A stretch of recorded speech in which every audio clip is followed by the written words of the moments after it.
Welcome, everybody, to another episode of Can Mayonnaise Kill a Jedi podcast. I am your host, the Artificial Dragon. I'm your co-host, Hannah. And welcome to episode 33, everybody. I gotta do the little lisp with my tongue since 3 isn't exactly my specialty right now. But yeah, welcome to the 33rd episode of a podcast, everybody. We're getting that much closer to 50 episodes, but it's probably forever away by now. Yeah. But so today, it will be released on the 1st of June, so it will be LGBTQ Day, I believe. The beginning of Pride Month. The beginning of Pride Month, so, yay, Pride Month. Yeah, you do you. Yeah, hope everybody... We don't judge. Yeah, no need to judge. Just thought I'd throw that out there for all of our fans who are part of that community. Happy Pride Month to all of you. We love and support you. Yeah, so before we get into the episode, so a little update. Since it is now a new month, we have a new Patreon art piece. Finally. Yep, and... for this one, we have something super duper special, and it is a wombo combo between one of the most iconic couples of recent Star Wars memory, and that is Obi-Wan and Duchess Satine. You say for iconic couples, immediately everyone's going to go to Padme and Anakin. Well, yeah. But, the better power couple. Yeah, not exactly. the toxic relationship. It gets a lot better in the Clone Wars, in all honesty, though. But anyway, so yeah, we got Obi-Wan, who has nothing but a little Speedos under there saying hello there.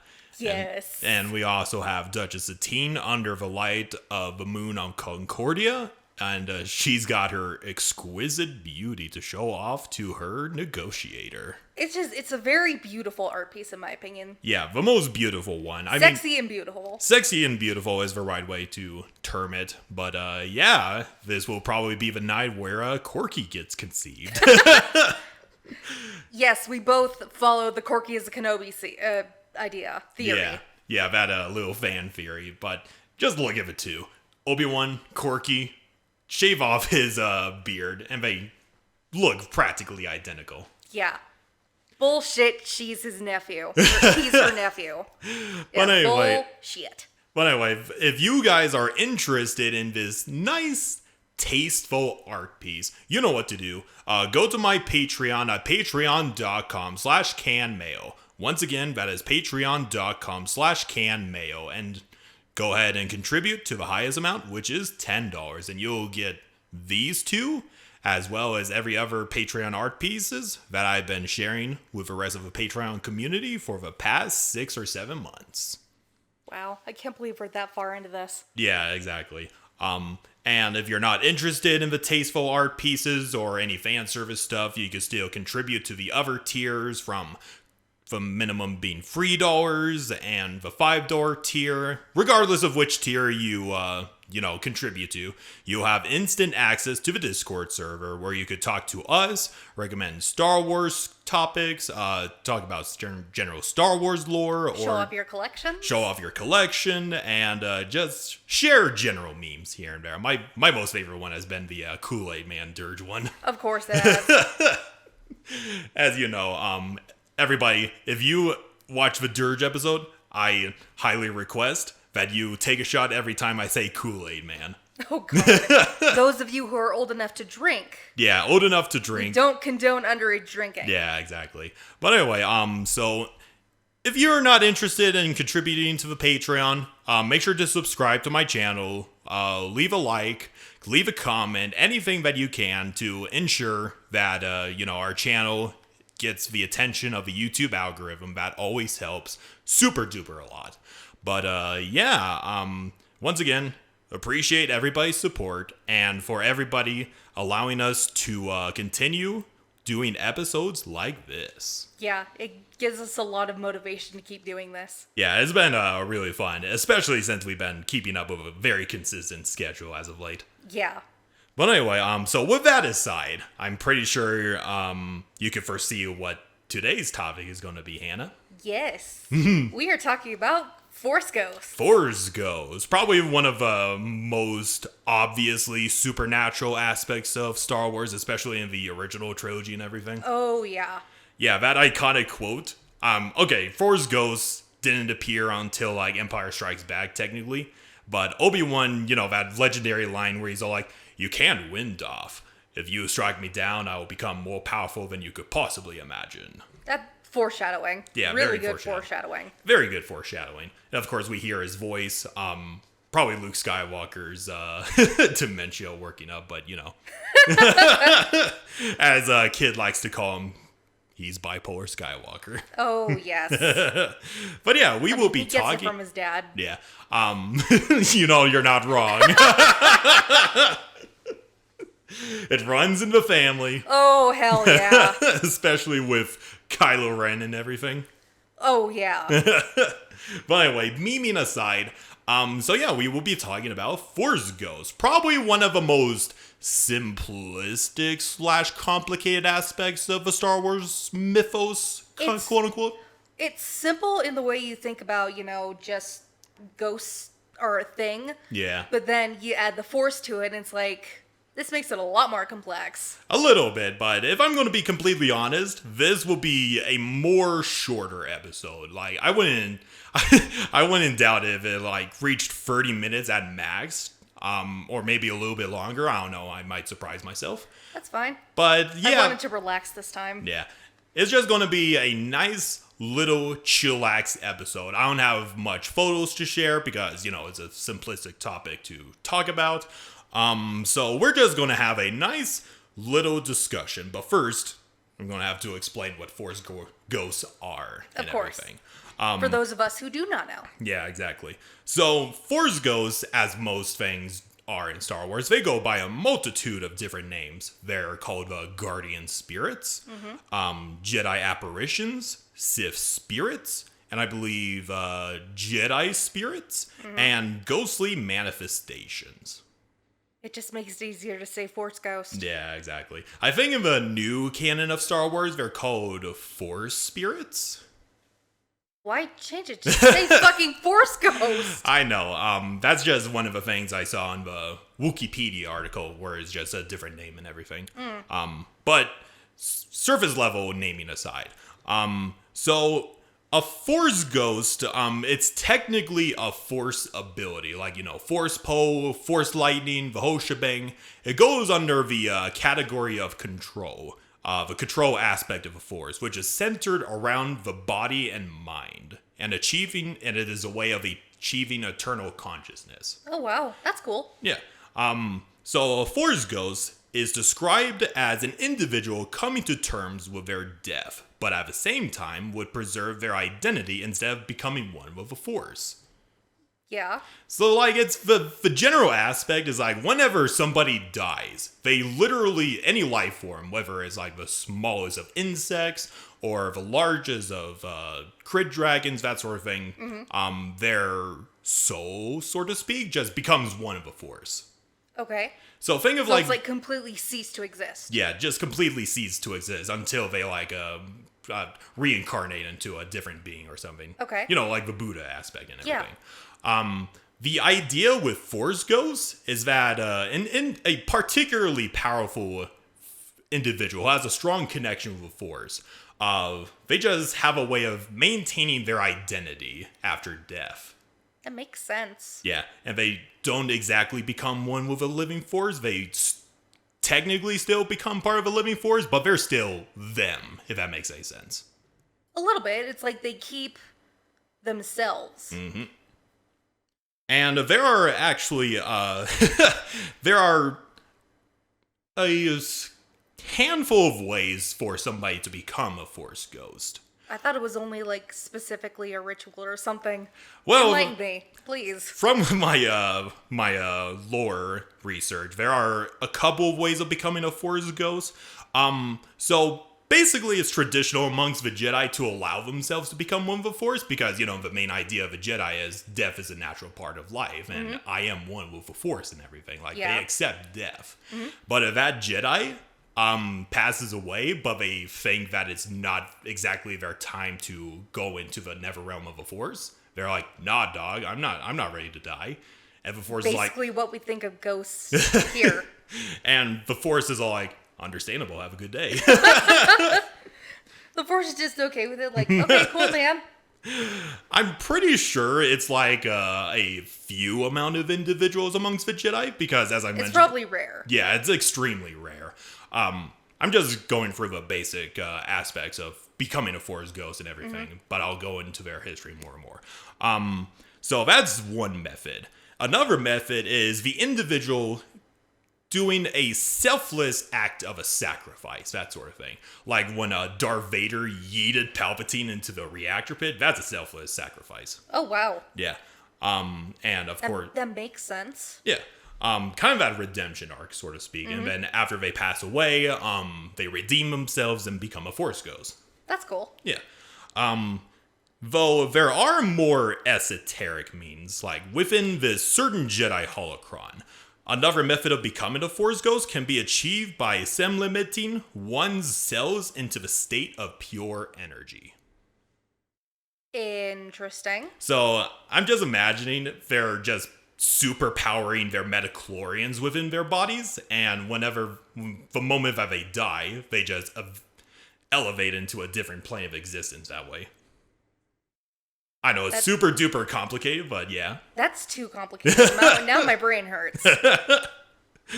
I also remember like Fuck science. Give me more Buddhism. more Buddhism. That's fair. And in their normal state, a Force ghost can only interact with other non-corporeal beings.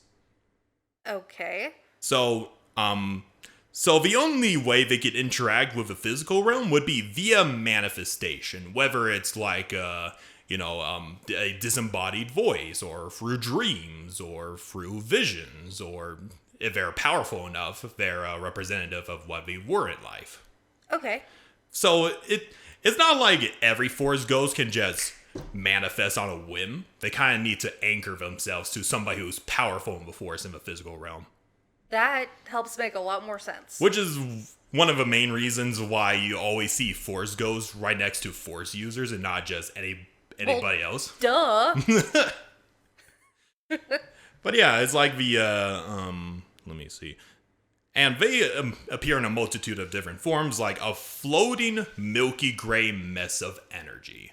Like in the Clone Wars, I believe Qui-Gon appeared to Yoda as just a disembodied voice, but then he later appears on Dagobah as like a mass of fireflies or something like that. Interesting. And the reason why Qui-Gon... I have yet to see that arc. Yeah, you gotta see that arc.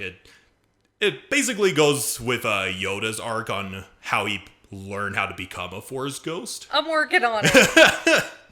Have you watched the Ryloth episode yet? No. God damn it, Hannah. Do it. Do it!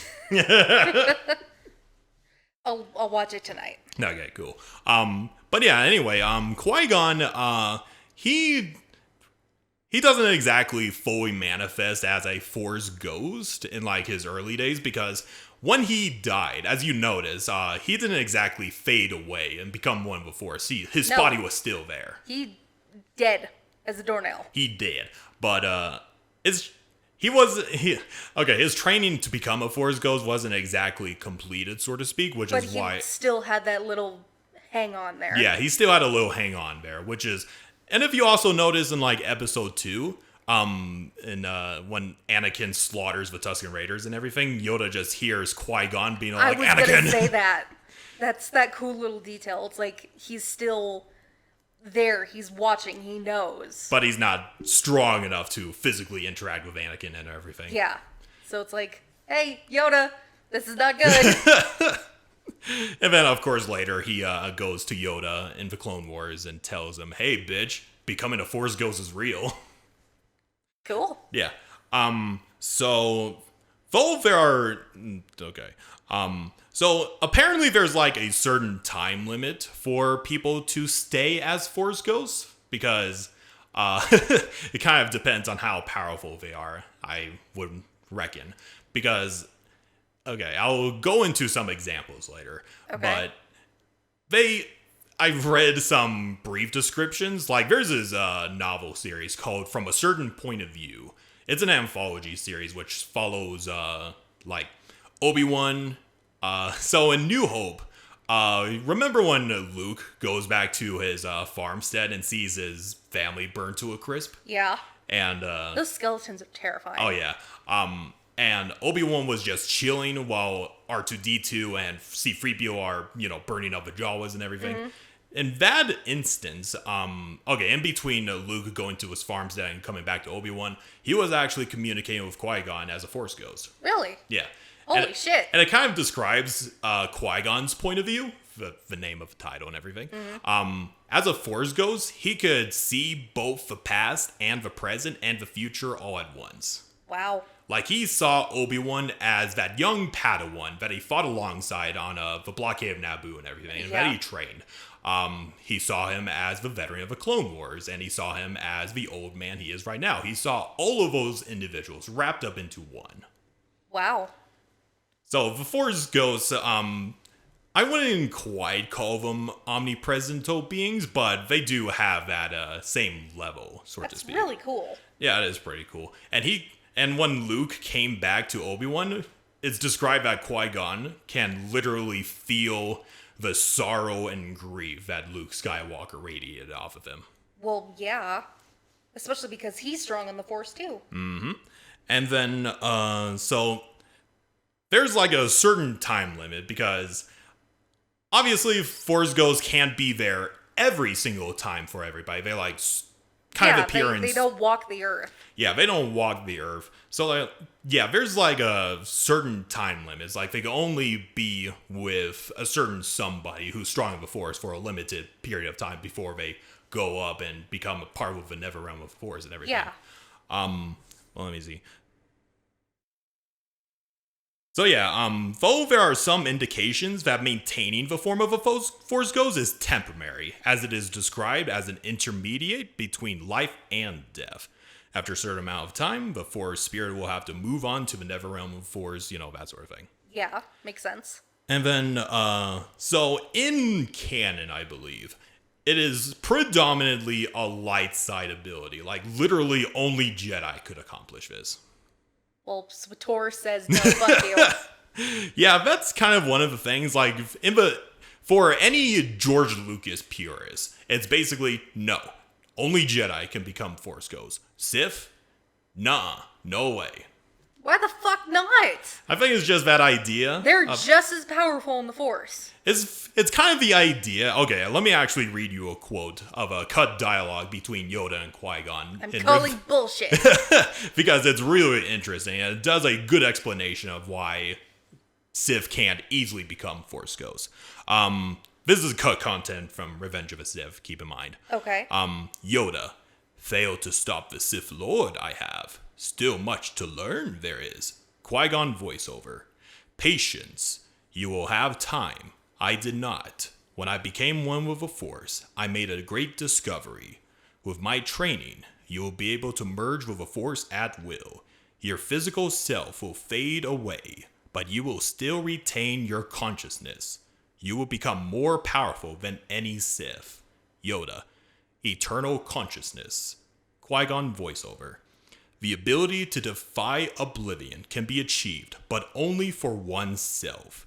It was accomplished by a shaman of the wills. It is a state acquired through compassion, not greed. Yoda, to become with the Force, an influence to have, a power greater than all it is. Qui-Gon, you will learn to let go of everything. No attachment, no thought of self, no physical self. Yoda, a great Jedi Master you have become, Qui-Gon Jinn. Your apprentice I gratefully become. Wow. I could see why. Yeah. That's why that would have been so good. Yeah. I assume that they, as with most things in cinema, a lot of things have to get cut for time and everything. I know. But it is if we could watch it all uncut, that would be fucking awesome. But we'd be there all day. Indeed. Like, you remember that meme with what was it? Endgame, where there was like a billion director's cuts that are like 4 hours long or something. Oh yeah. And same with like the cuts of Justice League too. Yeah, exactly. Still, that's cool. But yeah, that's one part about people are like, why can't the Civ become okay? We'll go through the exceptions and everything. Darth Maul being the obvious one, but it's more of the idea of the Jedi. They don't really have a sense of greed, or as as Yoda likes to put it, captivated by the physical realm. The Sith are. Yeah, fair. Yeah, especially because it's such a power bid. Yeah, and like the Sith are always obsessed with becoming immortal. Like, they don't embrace their mortality or anything like that. They want to live as long as possible and fulfill their own ambitions and what they want for themselves and everything. Yep. Which is why Darth Maul is such a unique exception, because he doesn't embody any of those things. That's another thing I like about him. Yeah. He's like I could be sucking this guy's dick all the time. Oh, of course you will. That and vicious, I'm sure. He's such a good fucking character. We need a good episode for him. One of these days.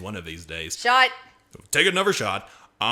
So, okay, before we go into sucking Darth Maul's dick even more, let me go ahead and talk about a brief history of the Force Ghosts as a whole. Okay. So from what I could gather, the ability to become a Force Ghost was relatively common amongst the Jedi during the old days of the Republic. Mm-hmm. It wasn't exactly a casual, he became a Force Ghost. He became a Force Ghost. She became a Force Ghost. Everybody becomes a Force Ghost. It's more of that, it's just one out of every 100 Jedi becomes a Force Ghost. It's just an accepted fact. There are a lot of powerful Jedi in that time. Yeah, exactly. And it's kind of the idea. The traditions of a Jedi, death is a natural part of life, but for those specific few who feel like they haven't accomplished much in life, then they get to do that and everything. Mm-hmm. Let me see. Though individual Jedi and even some Sith Lords had the knowledge which allowed the user's consciousness to survive death and retain their identity within the Cosmic Force. We'll eventually talk about the Force as a whole in its own episode, but the Cosmic Force is kind of the idea that, so I think I mentioned this a couple of times before, the Force itself is alive. Like, not in the traditional sense like you and I are, but it is indeed alive. It's like how we perceive God as alive. Yeah, it's the Cosmic Force is the closest equivalent that Star Wars has to, the God and everything. Yeah, makes sense. And which I think is cool. It is pretty cool for a sci-fi universe. And over time, eventually, I'm not sure if there's a certain time period where becoming a Force Ghost just got lost to history or something like that. But just over time, the knowledge of becoming a Force Ghost just slowly faded away. That makes sense, especially because the galaxy has been around for a long-ass time. Oh, yeah, indeed. And generally, modern-day Jedi, I say modern-day Jedi, like Clone Wars era Jedi and everything. That's still basically modern. Yeah. Most modern Jedi consider becoming an immortal being or an apparition of some kind as basically a myth. Okay. Like, even when Qui-Gon reached out to Yoda in his chambers in that arc I was telling you about. Yeah. Yoda was all like, no, it's an illusion. And Qui-Gon had to literally float him into the air to show him, this is real, Yoda. I'm actually doing this. Pay attention to me. And even then, Yoda was all like, impossible this is. So even Grandmaster Yoda, who's 800 at this point, considered it a myth. It's a very dying art. It is a very dying art. And then, of course, Yoda goes on his journey considering the amount of Force Ghosts you encounter in SWTOR. Yeah. If you connect Legends and canon. Yeah. It would make more sense, I suppose. But it's been going on for so long that when it used to be popular, after that long of time, it's dying. Yeah, that's very true. Like the degradation of many lost techniques, technology, and all of that stuff. Exactly. The Dark Ages, that sort of thing. Yes. But yeah, Yoda goes on his quest, figuring out how to become one with the Force and becoming a Force ghost. And then after Order 66, well, okay, he probably shared it with a couple more Jedi on how to become Force ghosts. Probably. Obviously not Mace Windu because he did. Damn it. But he shared it with a couple of Jedi, and then after Order 66, he shared it with Obi-Wan, teaching him how to commune with Qui-Gon to learn the technique and everything. And kind of a minor spoiler, but in the Obi-Wan series, he actually does, at the very end of the series, he eventually meets up with a Force ghost of Qui-Gon Jinn. I still need to fucking watch that. There's a lot of things we need to catch up on. Yep. But anyway, so, and then, gets passed on to Luke, a couple of other Force individuals and everything, because Luke Skywalker does become a Force ghost in the future of Legends canon of Star Wars. Yeah. And, Well, he does it in canon, too. Okay, But that's no a fair one likes point. the sequels. Yeah, that's the unfortunate truth, too. Oh yeah, I forgot to mention, like, Force ghosts, aside from, talking to people who are powerful in the Force, they don't really have a physical grasp on the physical realm or anything like that. Okay. But, like, that's the case with Legends anyway. Like, you're a Force ghost. Cool. You have eternal consciousness. You could go through walls and shit. That doesn't mean you can interact with the physical world or touch anybody or anything like that. And as you know in Legends, there are numerous instances where a Force ghost impact people and things in the physical realm. I did not know that. Like, you remember Rise of Skywalker, where Rey was burning down the X-Wing or whatever, and she yeeted Luke's lightsaber into the flame, and Luke just forces back into his hand, and he's all like, a weapon of a Jedi needs more respect than that. Mm-hmm. That technically should not happen. Oh, okay. Same thing with Yoda when he manifests and summoned a lightning storm to destroy a tree or whatever. Yeah, that's technically not supposed to happen, but I chalk it up to them being that powerful. Yeah. That's just me playing a devil's advocate, but not me. I remember that was a particular controversy. I see both sides. Yeah. But anyway, I could see why, but it still sounds cool. it does sound cool. It's just, I assume it's like to a limited extent. Like, I assume like summoning of a lightning storm would have caused a great amount of effort. Oh, yeah. But anyway, so as I mentioned numerous times before, it is seen as a pure Jedi ability, but in Legends, it's completely different. It's just more commonly seen by the Jedi and everything. Okay. Because, as we all know, the Sith are utterly obsessed with becoming immortal. And if they did know about becoming a Force ghost, they just look at it and be like, that's not the immortality I want. Yeah. Because the Sith are much more obsessed than that. They want to always control everything in their destiny and everything. As a Force ghost, you can't interact with anything. Of course, you could mentor the future generation and stuff like that, but the Sith, they don't care about that The shit. Sith don't give a fuck about that. So, they yeah. don't care about legacy. They care, they're more greedy, if you will. Like the classic Orange Lantern sort of thing. Oh, yeah.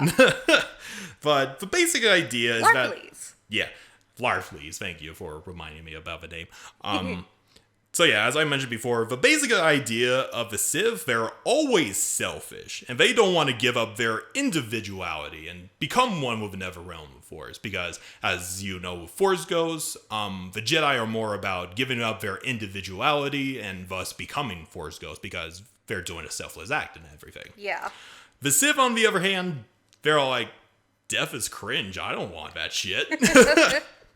But Sith would also occasionally fade away, much like their Jedi counterparts, interestingly enough. Okay. But it is not exactly the prerequisite to become a Force ghost for them, because I think when they fade away, they immediately go to the realm of chaos, which is like the hell of Star Wars and everything. Oh, that sucks. Yeah, another reason why the Sith want to remain immortal, because they don't want to go to hell. Makes sense. Especially, Vichy had achieved it. Oh He didn't yeah, want to go to hell. multiple times. So think of Sith versions of Force Ghosts as your normal ghost or poltergeist. Like they're your classical poltergeist. Like they're basically they operate similarly to ghosts, but they are bonded to a certain locale or object. Okay. Like one example would be the tombs of the Dark Lords on Korriban. Yeah. They always stay there. They don't have the ability to go anywhere else in the galaxy, unlike Jedi Force goes. Mm-hmm. And yeah, unlike the Jedi version of Force Ghosts, Sith spirits found little peace in becoming Force Ghosts. In their current state, they would continue for centuries, eventually driven insane by their solitude, their lingering memories, and, just dark side inflicted madness and all that bullshit. Yeah. There are several examples of that in the Sith Inquisitor story. Yeah, like, for a Sith Force Ghost, they have no way to go to the peaceful never realm of the Force, and they sure as shit don't want to go to chaos. So they're stuck in basically purgatory. Pretty much. But still, it's hell. It is their own version of hell. At least they keep their individuality, quote unquote. Yeah. That's kind of a downside of the Sith. It's kind of the idea that they seek immortality, but due to their selfish ideologies and goals, they will never achieve that immortality. Yeah, a little bit of Sisyphus treatment there. Yeah. Sith commonly fear their own mortality, as I mentioned before. And one of these abilities to escape damnation into chaos, but to also not stay in one spot like normal Sith Force Ghosts. Mm-hmm. So you probably heard it a couple of times before. There's this Force technique called essence transfer. Yeah. Which is the ability that Vitiate commonly uses. Yes. Where he's bonded to multiple bodies and all that stuff. It's how he was able to switch from his original body to Valkorian. Yep, and the multiple bodies that are the children of the Emperor. Yep. Yeah, it is the holy grail for the Sith. That's their number one goal, is to become immortal. Think of it as like the phylactery in D&D. Oh, yeah. Like, they could, I'll eventually go into it, but that's one of the reasons why Palpatine was able to survive death on Endor. Because he had numerous clone bodies to go back to possess and everything. Motherfucker. But there is the downside to immortality, though. You lose smell, you basically lose all your senses. You see everything in black and white. Pretty much, yeah. You don't taste anything. You start losing memories. It's not all it's cracked up to be. Yeah. And Scourge tells this to you. Yep. In the Jedi Knight story. Yep. And another downside is if you decide, okay, I want to possess you because you have the perfect body. Yahoo! Mm-hmm.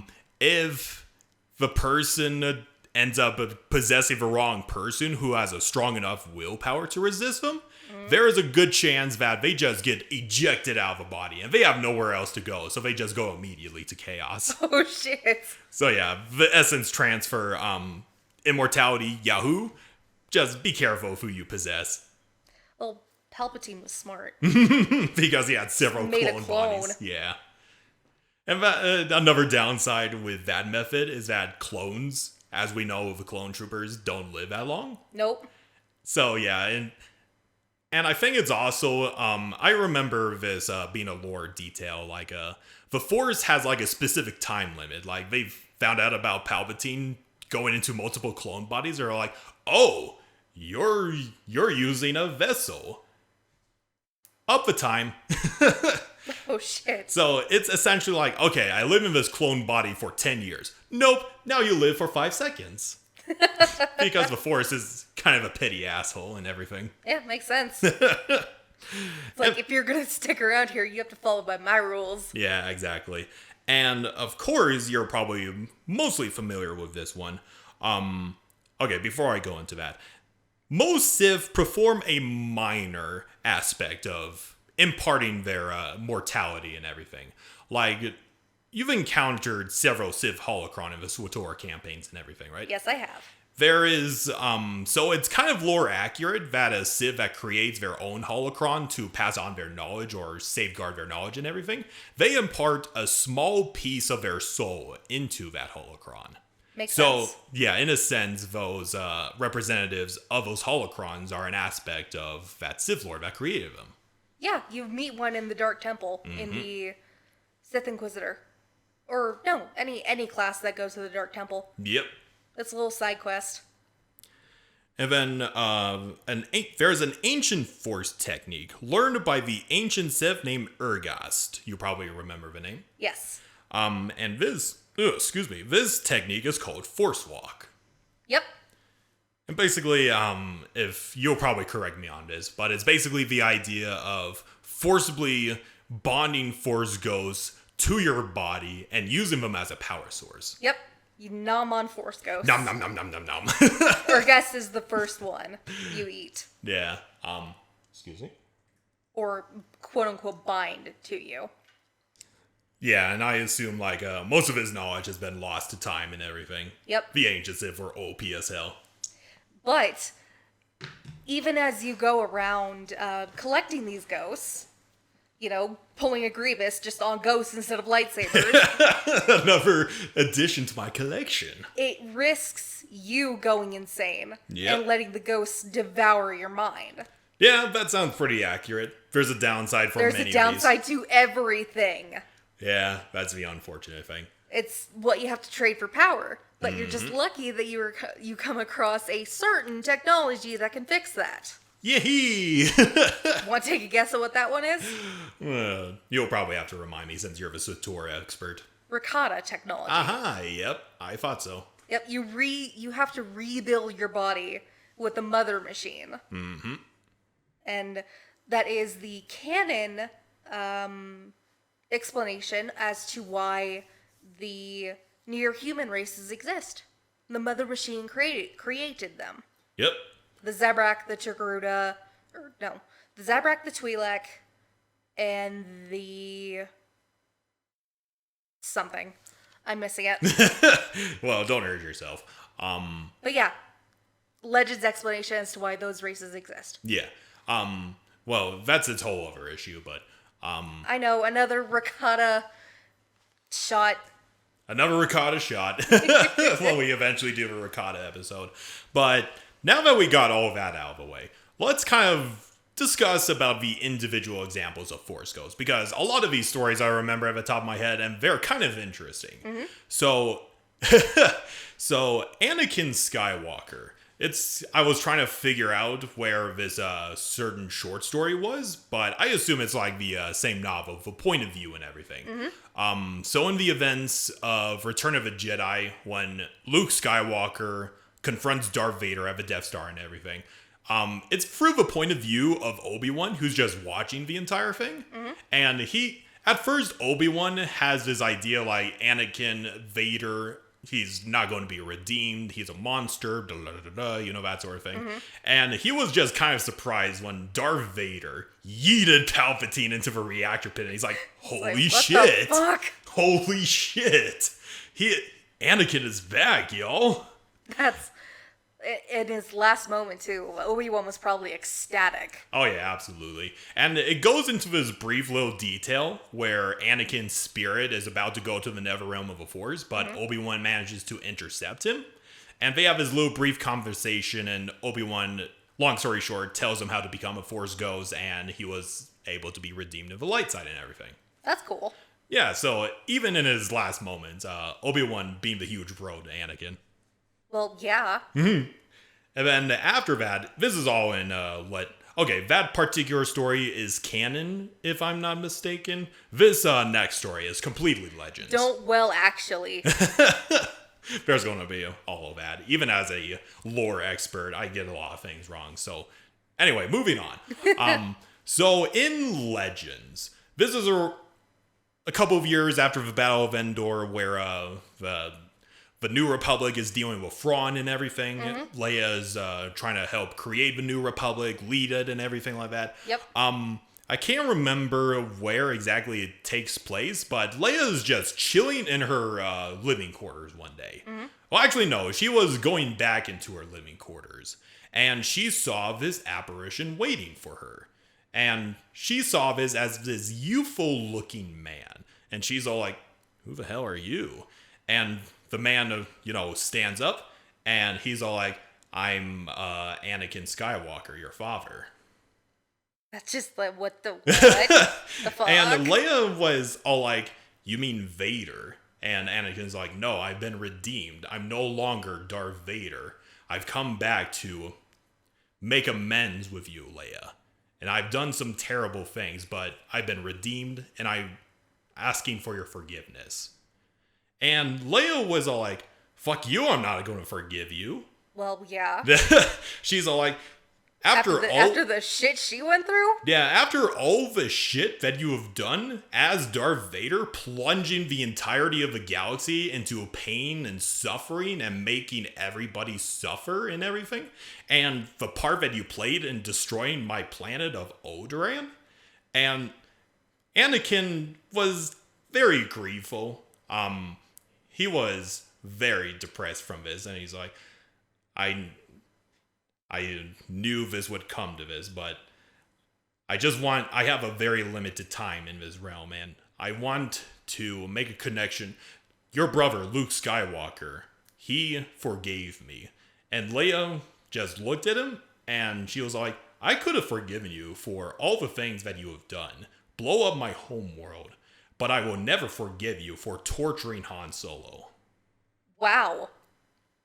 Really? Yep. Damn. Just gives you a nice little perspective how much Leia loved Han Solo. Fair. And obviously, Leia was all like, I don't want to see you ever again. Get out of my sight. Damn. And Anakin was all like, this will be the last time you see me. If you ever need me, I will always be watching you. And then he departs. And she's still mad. Probably. Well, not for much longer, because, long story short, they go to Tatooine on some mission. She comes across journals of Anakin when he was a little boy, going into his past, and how he was just an innocent little child, and learned about her great-grandmother, Shmi Skywalker, and everything. Oh, that's sweet. And Princess Leia was like, you know what? Even though he became the monster that the galaxy remembered him for, he was misguided in his attempts. That's good that she eventually forgave him. Yeah. I think it's a really sweet story. It is. Just goes to show, I would, if we could go back in fucking time, I would love to see those kinds of scenes instead of the shit that we got. Yeah, that would have been so cool. Yeah. I mean, that takes place in Heir to the Empire, right? Pretty much, yeah. I gotta keep reading those fucking books, dude. Yeah, it's so good. I remember that example because the Lore Master talked about it a good while back. Shout out to him. Yeah, he's a really good YouTuber. What's another example I could throw out? And then, fuck. Anyway, moving on.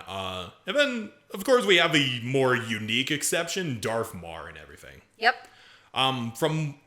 It's just one of those contentious things where it's all like, no Sith can ever become a Force Ghost. Well, what about Darth Maul? And everybody doesn't exactly have a reasonable explanation for it. It's just kind of one of those things that is like, that should not happen, but it happened anyway. But I did find this one explanation where Darth Maul became a Force Ghost because he, unlike most Sith, he didn't put his priorities above the priorities of the Empire. Yeah, he didn't care about himself. He cared about the Empire. Yeah, and even though Darth Maul, as we all know, isn't exactly a saint, No, he's far from a sage. Yeah, and he's also working for a government, which isn't exactly the greatest in the world. But I just think it's that virtuous aspect where he's just so honor bound, he's so selfless that he doesn't even qualify as a Sith. I can see that, but he's still a very high-ranking Sith, being a Dark Council member. And I also remember the quote where he was all like, I rejected the Jedi code in life, but now, in death, I accepted the Jedi code.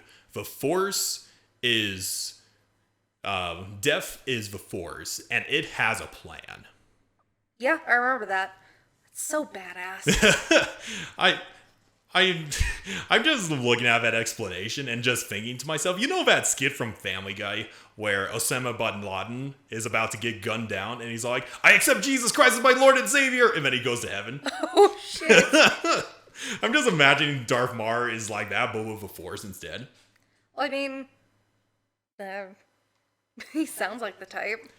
I just think it's fucking hilarious to me. I mean, It's very funny. yeah, it does take away the badassery of Darth Maul, but it's memery at his best. I interpreted it as like he kind of realized what he was missing out on Yeah. with the Jedi Code as he passed on, but that was how he kind of connected to Satele Shan, and she helped him become a Force ghost. Yeah.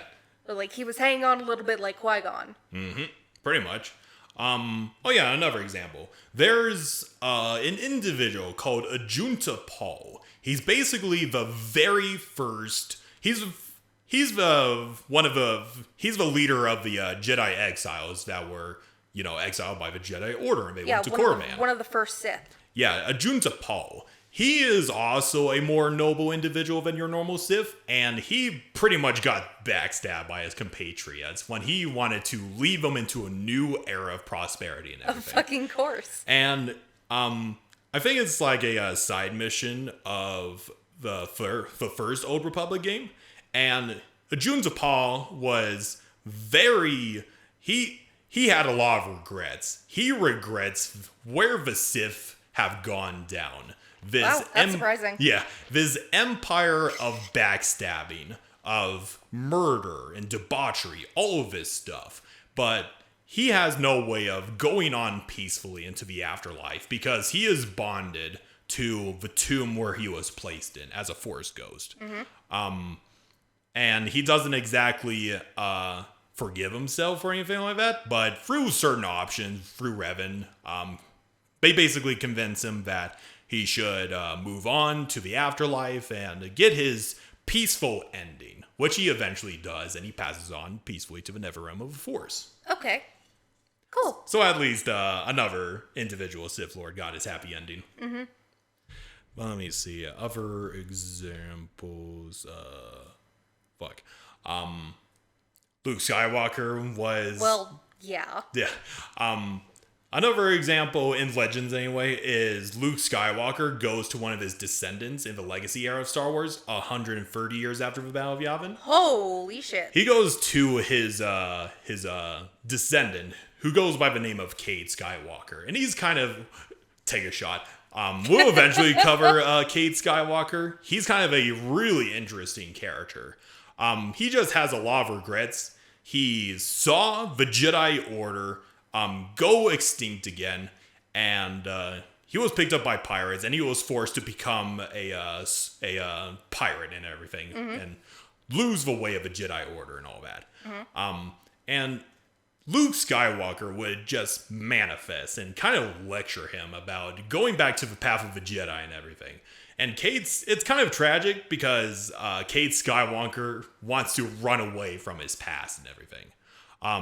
And Luke Skywalker is just this presence that's always there. And Cade Skywalker's like, leave me alone, old man. That's funny. It's just like, no, do this. No, fuck off. Like, there's this one scene where he just locks himself into a ship, and he's like planning to do an overdose on death sticks and everything. Oh, because God. that's the one way he's able to nullify his connection to the Force.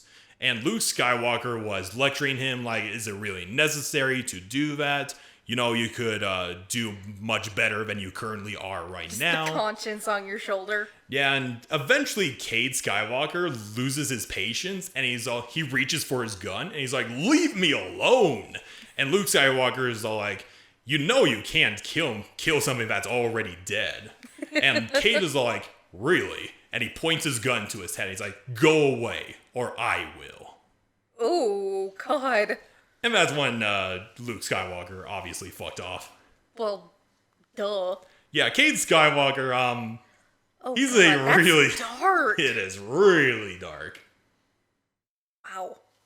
Yeah, we'll eventually talk about Cade Skywalker. He's a really fascinating character. Kind of a little bit edgy, but I think that's what makes him... It sounds like it. He sounds like a bit of an edgelord. He's got a lot of angst to him, but it's justified, to say the very least. I got one. Go. Lord Calig, who is the... Oh yeah, the descendant of the Inquisitor, yeah. Yeah, the ancestor of the Inquisitor. Yeah. And I think he was dead for about 500 years before he reappeared or reformed in the Dark Temple. Yeah. When the Inquisitor touched down on Corbin. Mm-hmm. It just took him a while to, wake up. Yep. But he stuck around because he was so angry at being betrayed by, I believe, I want to say Naga Sadow. No, not Naga Sadow. I know it's another Sith individual, but it's anyway, another go on. ancient Sith. Yeah. He is an ancient Sith. Mm-hmm. So basically, the Inquisitor is a descendant of an ancient Sith Lord, which helps them rise to power. Yep. And throughout the first chapter at least, he follows you around just a little bit here and there, giving you advice and giving you warnings. It's like, hey, don't be a dipshit. Mm-hmm. Just, old Grandpa Calig trying to, say, don't do the mistakes I fucking did. Yeah. At least that dude is fulfilling the traditional tenets of a Force goes. At least the Jedi side. I'm pretty sure normal Sith goes wouldn't go that far. No, probably not. But then again, he is trying to continue on his legacy through this descendant of his. Yeah, exactly. It's, usual Sith don't want to care about their legacy, but this one did. And it's like, help my name come back to power. And that's the whole point of the Sith Inquisitor story. Yeah. Is rising from nothing and becoming this either light side power or dark side power. Mm-hmm. I love the fucking dark side path though, because you're just fucking psycho. Of course. I love it. Oh, or as someone called it in the SWTOR subreddit, kitten squisher. Kitten squisher. Yep. Okay, that's pretty fucking great. Well, let me see. Are there any other... And of course, honorable mentions the 4 ghosts that the Sith Inquisitor noms on. Yeah. I just can't remember their names right now. Do they eventually pass on, or do they just stay in the Sith Inquisitor's body? That depends on the ending. Fair enough, I suppose. You can either let them go or bind them to you forever. Yeah. Okay, so there's this one story that I just thought of. It's not canon, even in Legends. It's just a fun little side story and everything, but I think it's pretty cool. So you recall in New Hope where Luke Skywalker picks another astromech and plans to leave R2 behind and everything? So there's an entire little non-canon backstory behind that droid. Really? I forget its full name, but it starts with R4. It was initially a servant serving at Jabba's palace and everything, just ferrying around alcoholic drinks and all that. You see them everywhere on Nar Shaddaa. Exactly. And one day, this astromech unit found out that he is powerful with the Force. What? Okay, makes sense. This is a reason why it's a non-canon story. I mean, we have a robot who's a living fucking crystal. Freaking Frickium, yeah. Yep. So anyway, R4 kind of tries to find his own destiny because he doesn't want to stay as a servant to somebody like Jabba for much longer. And after he found out that he has a connection to this invisible Force, if you will, he used the Force to take off his restraining bolt, mind trick the guards, and he was able to just casually stroll out of there and into the deserts of Tatooine. Oh shit, just like, how about no? Yeah, bye. Pretty much. And of course, he gets picked up by the Jawas, who are just looking for droids lost in the desert. And he comes across R2 and C-3PO. And he sees through the Force how significant they have in the history of the galaxy and everything. Like, one of them has the Death Star plans, and a couple of days go by, they get sold to, they're like put up as, items and everything for sale for this farmstead. And he looks at Luke Skywalker, and he sees how powerful this guy is in the Force. And he kind of just subtly manipulated events for them to pick R4. And he was like, yes, finally, I have my own purpose. I could train Luke in the ways of the Force, and he could eventually become a powerful Jedi and all of his stuff. Mm-hmm. Unfortunately, though, R2 was kind of desperate in joining them, but obviously can't because the Jawas have a restraining bolt. Yeah. R4 sees another future where R2 is eventually found by the stormtroopers and destroyed. And through that, the Death Star plans never make it to Obi-Wan and never the Rebel Alliance. Yeah. And in this future, R4 would train Luke, but Luke had no way of going off of Tatooine. So even with his training, he had no way of making any meaningful difference in the galaxy. And R4 realized this. So he selflessly sabotaged himself, like electrocuted the fuck out of his entire body. Oh, hell. And he basically mind-tricked C-3PO and saying, hey, Master, what about that R2 unit over there? He's perfectly functional. Oh, wow. So R4 made the ultimate sacrifice, and he became a Force ghost. Hey, it was a significant change in history. Mm-hmm. That's a very selfless act. It is a very selfless act. That's cool. And yeah, it's even droids can become ghosts. Yeah, we'll eventually take another shot. We'll eventually talk about droids in their own individual episodes, but I thought it was even though it was non-canon, I thought it was a nice little side story. That is really cool. Yeah. It's cute. It is really cute. And you have any other stories you want to share, Hannah? Nope. Yeah, that's all I have in my hat of tricks right now. Those were all I could think of. Yeah, but so that was a good episode. It was a very nice little discussion episode here and there. But yeah, so that's our episode of Can Mayonnaise Kill a Jedi? Or in this case, how can one become a Force ghost? Yeah. There are multiple ways. There are multiple ways, multiple individuals, even the most hardcore of souls can do the selfless act and become immortal in the Force. That's pretty cool. Yeah. All right, what are we talking about next? So, for our previous heroes thus far, a majority of them have been Jedi, Shaak Ti, Plo Koon. We will be diving into a hero who is not connected to the Force. Or, all life forms are connected to the Force, but they don't use the Force in any shape or form or anything like that. And for this character, it will be an important movie character. Ladies and gentlemen, we will be diving into the Queen herself, Padme Amidala. Hell yeah! Yeah, I'm going to have so much fun doing research on Padme because it is long. But everybody likes our queen. Yeah, yes, Queen. I'm excited for the Padme episode. I am. I'm just not looking forward to the shit ton of stories I have to write down for Padme, but I'll probably cut it down for time's sake. There are a lot of references.